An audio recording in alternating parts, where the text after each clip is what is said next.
사랑합니다. 우리는 지난 시간 7번 정도였죠. 민수기 22장부터 24장까지를 통해서 반복되는 이름을 확인했습니다. 모압의 왕 발락과 또 그 발락의 부름을 받은 발람, 그리고 빠질 수 없는 이름 하나님, 이 세 사람 혹은 세 인격의 이름을 우리가 확인했는데요. 다시 한번 정리할까요?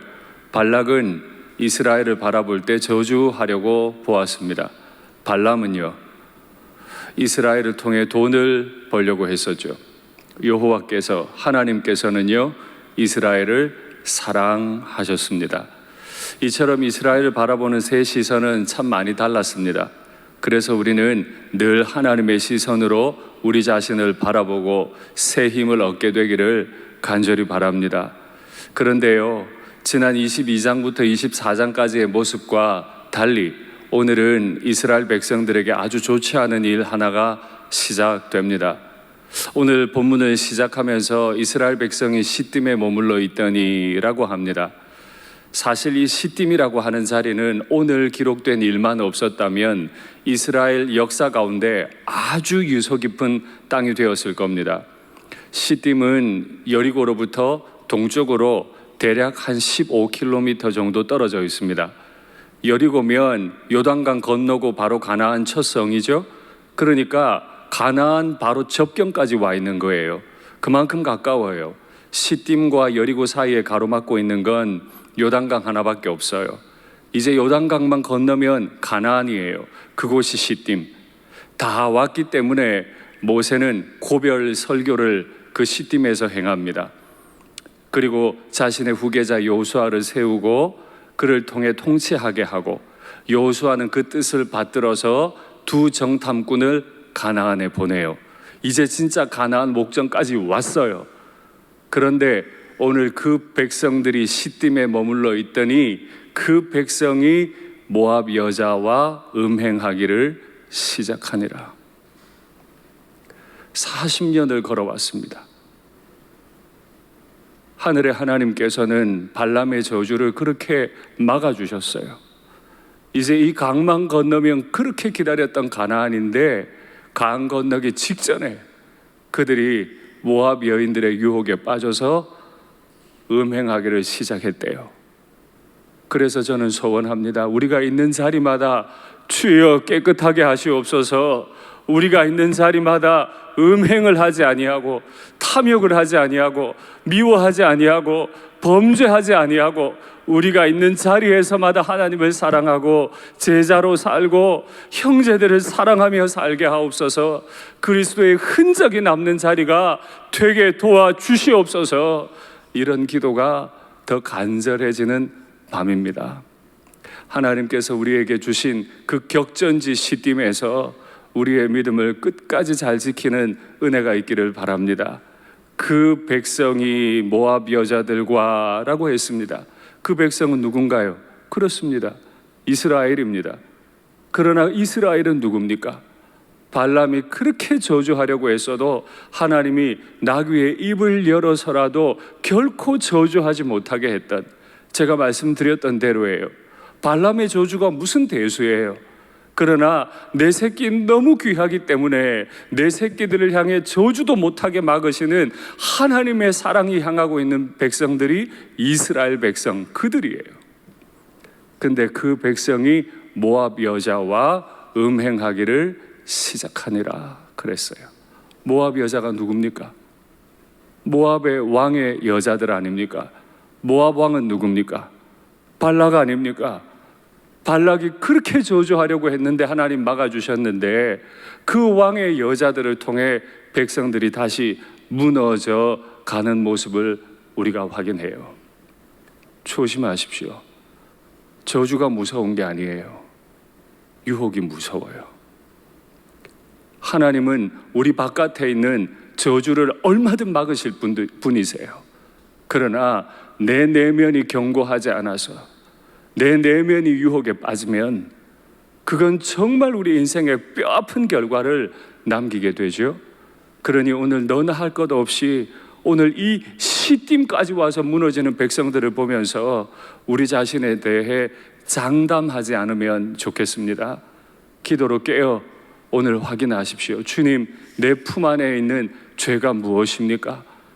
내 아내도 모르고 내 남편도 모르고 우리 교회 담임 목사님도 모르고 우리 교회 부교육자들도 모르는 그 죄가 무엇입니까? 오늘 그거 주님 앞에 고백하면 좋겠습니다. 여러분, 음행이 얼마나 무서운지 아세요?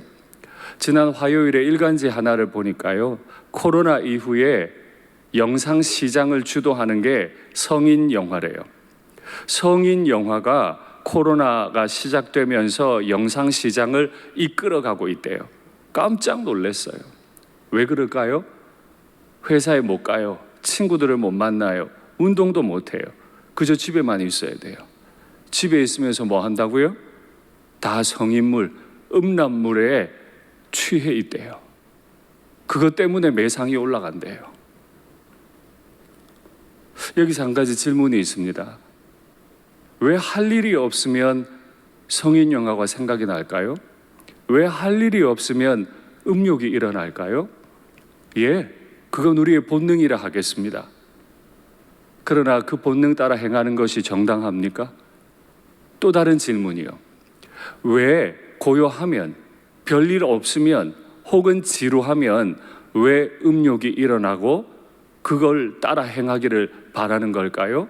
내 마음에 무언가 채우고 싶은데 채워지지 않는 것이 있어서 그렇습니다. 그러니 중요한 것은 내 영혼을 무엇으로 채우는가 하는 것입니다. 여러분 기억하세요. 살아가다 보면 상처가 생겨요. 두려움이 생겨요. 공허함이 생겨요.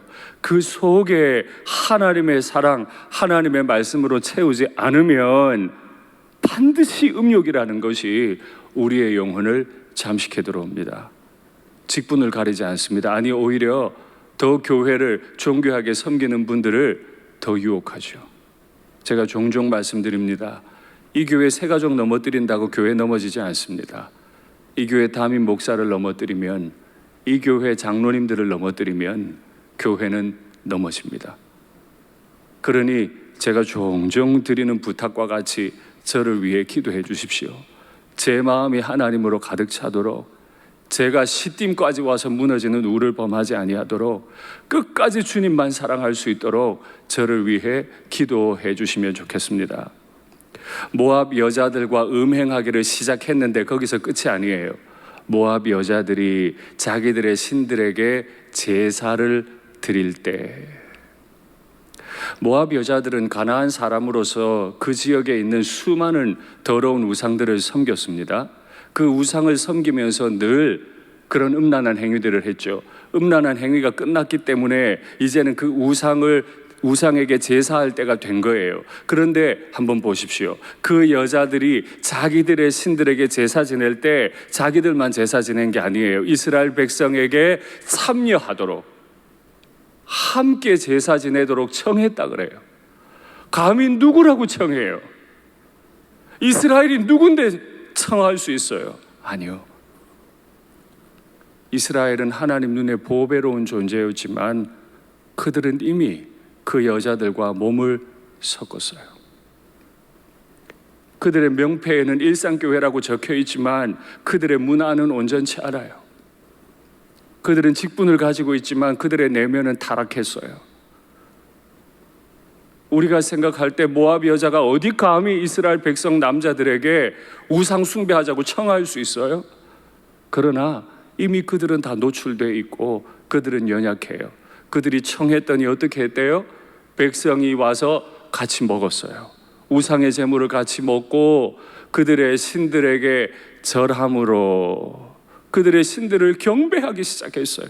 지금까지 인도하신 하나님, 발람의 저주를 그렇게 막아주신 하나님을 잊어버리고 자신들에게 쾌락을 준 그 여인들이 섬기는 신들에게 엎드려 절하기 시작하므로 그들이 바알 부올에게 가담하니라.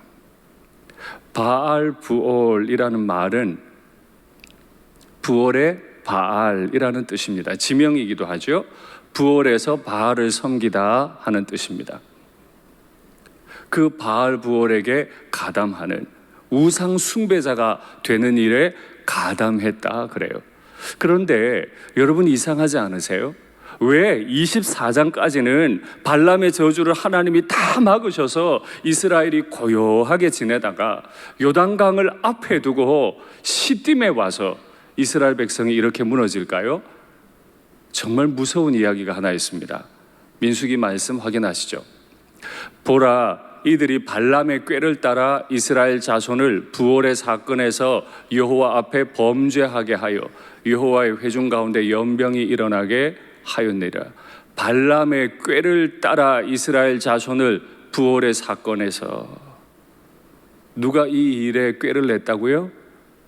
발람이요. 저는 이 글이 너무 두려워요. 발람이 누구예요? 돈 보고 저주하러 왔다가 하나님을 만나고는 저주를 축복의 예언으로 바꾸어서 축복하고 축복했던 사람 아닙니까? 한 별이 야곱에서 나올 거다 라고까지 축복했고, 이스라엘로 인해 모든 나라가 무너지게 될 거라고 축복했던 사람이 발람 아닙니까? 그리고 분명히 발락과 발람이 자기 곳으로 돌아갔더라, 분명히 그렇게 24장은 마무리해요. 그런데 왜 25장에서 이런 일이 벌어졌다고요? 31장이 증거하기를 발람이 꾀를 냈다. 마귀는 이래요. 마귀는 처음에 우리를 무섭게 저주하려고 덤벼듭니다.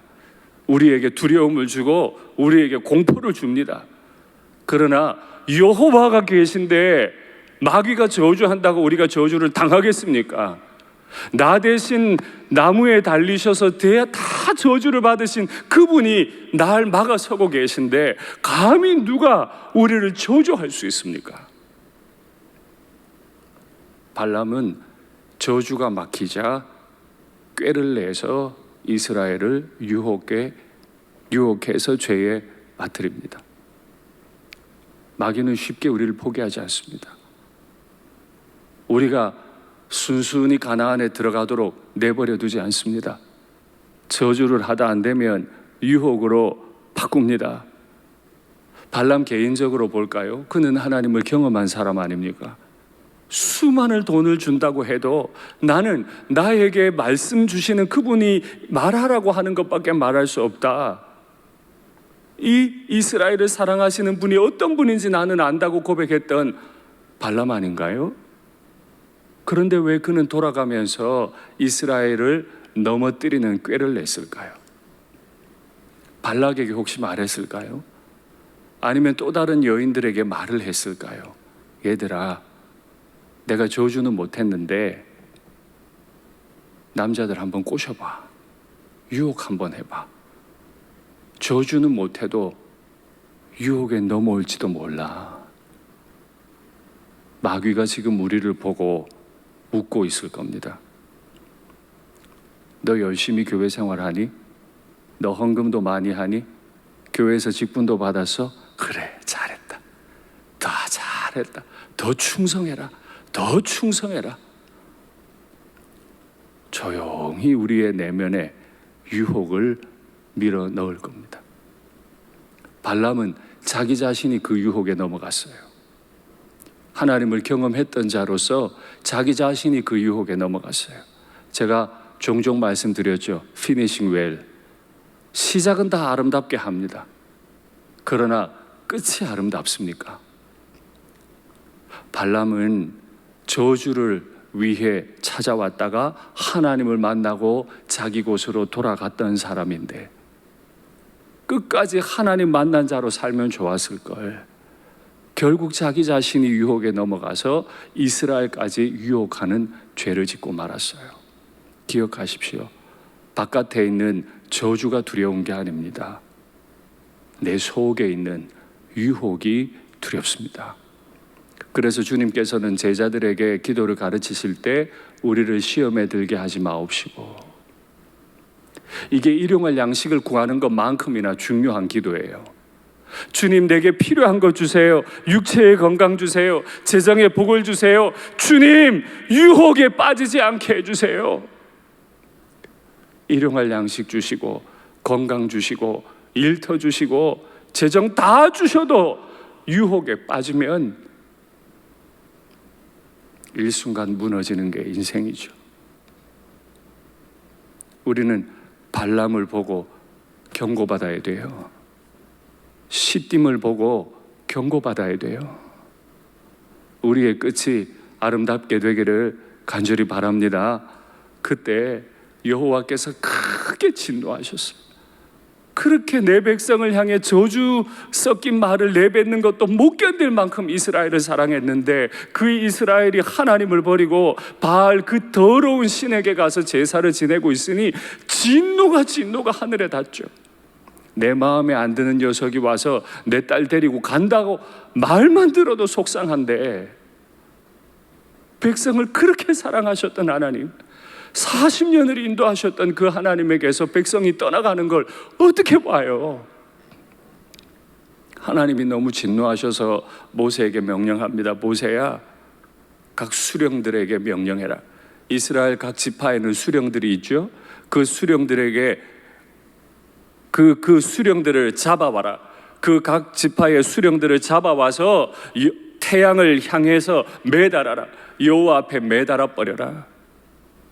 그러면 여호와의 진노가 멈추게 될 거다. 오늘 본문을 보면 수령들이 간음했다는 말은 없습니다. 앞에 어떤 수식어도 없어요. 그냥 수령들을 잡아와서 태양을 향하여 여호와 앞에서 매달으라 라고 명령해요. 우리는 이 한 구절을 통해 하나님의 마음을 압니다. 왜 지도자 수령들을 잡아와서 목을 매달아 버리래요? 수령들이 수령 노릇을 못했어요. 그 백성들이 그렇게 방자하게 여호와를 떠나고 음행을 하고 심지어 한 번 그냥 넘어진 정도가 아니라 여자들이 청한다고 바알에게 엎드려 제사 지내기까지 지도자들이 지도자 역할을 못했어요. 그들이 먼저 1차적인 죄예요. 제가 최근에 다음 세대를 위한 강조들을 많이 드리고 있는데요, 이 말씀에 그대로 한번 대입해 보세요. 나는 믿음의 경주를 잘 해왔다고 가정하겠습니다.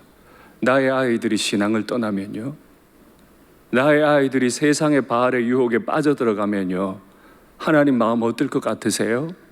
그래, 윤상덕이 너 천국 오는 걸로 내가 기뻐, 그걸로 좋아, 만족해, 이러시겠습니까? 아니면 나한테 가르치라고 주신 양무리들을 제대로 가르치지 않아서 그 양무리들이 하나님을 떠나가는 것으로 인해 하나님이 윤상덕이 내가 네 목을 매달 거야,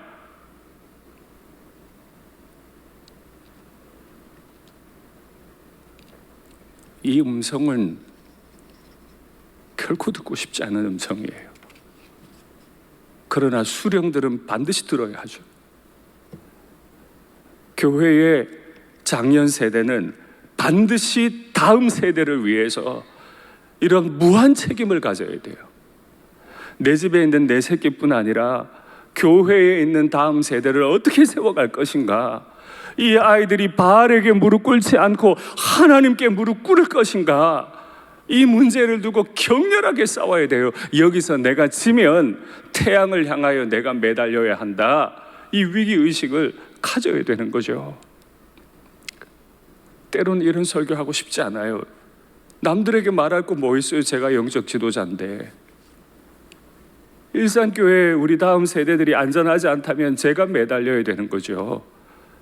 남들에게 말하고 싶지 않은, 그냥 이 본문을 넘어가고 싶은 정도예요. 그러나 우리가 두려움으로 받아야 합니다. 다음 세대를 위해 기도하십시오. 각 가정에 있는 다음 세대뿐 아니라 교회에 있는 나의 자녀들을 위해, 우리 제자들을 위해 눈물로 기도하십시오. 이 아이들이 그 여성들의 유혹에 빠져들고 우리와 함께 먹고 제사 지내자는 초청으로 떠나버리지 아니하도록 때로는 금식하고 몸부림해서 기도하면 좋겠습니다. 그러자 모세가 그 명령을 받고 재판관들을 불러 명령합니다. 바알 부올에 가담한 사람들을 다 잡으라. 하나님께서는 분명히 수령들이라고 했는데 모세는 왜 그 바알보을 사건에 가담한 자들이라고 할까요? 모세가 지금 자기도 수령에 포함될까봐, 여호수아도 포함될까봐, 그러면 큰일 날 것 같아서 하나님의 명령에 불순종했나요? 전 그렇게 생각하지 않아요. 이 5절의 말씀을 통해서도 제가 두려운 거 한 가지 있어요. 내가 모압 여자와 음행을 안 했다 하더라도 나는 가담한 자예요. 가만히 보고 있었기 때문에 가담한 자예요. 그래서 다음 주에 보시게 되겠지만 이 일에 무한 책임을 느꼈던 한 제사장을 통해서 하나님께서 진노를 멈추시는 걸 보여주십니다. 내가 적극적으로 바알을 섬기지 않았다 할지라도 바알을 섬기고 있는 사람들을 조용히 바라보고 넘어간 것은 가담한 죄와 같습니다. 기억하십시오. 우리는 우리 자신을 지켜야 할 뿐만 아니라 우리의 자녀들과 교회의 다음 세대를 지킬 책임이 있습니다. 말씀을 맺겠습니다. 언제나 바알은, 언제나 발람은 우리를 저주하려 할 겁니다. 그러나 그 저주의 시도는 실패할 겁니다. 마귀가 저주하는 게 실패했다고 끝이 아니에요. 우리에게 유혹의 씨앗을 계속해서 던져 놓을 겁니다. 그리스도께서 우리를 위하여 대신 저주를 받아서 우리는 받을 저주가 없어요. 그러나 유혹에 빠지면 불 가운데서 건져낸 잿덩어리 같이 하나님 앞에서 잿덩어리 구원을 받을 수밖에 없어요. 그 탐욕 어린 눈으로 가나안을 바라보시겠습니까? 아니면 확신과 순종의 눈으로 가나안을 바라보아야 하겠습니까? 그 음욕 가득한 마음으로 가나안에 들어가야 되겠습니까? 성결한 마음으로 가나안에 들어가야 하겠습니까? 하나님의 진노는 이유가 있습니다.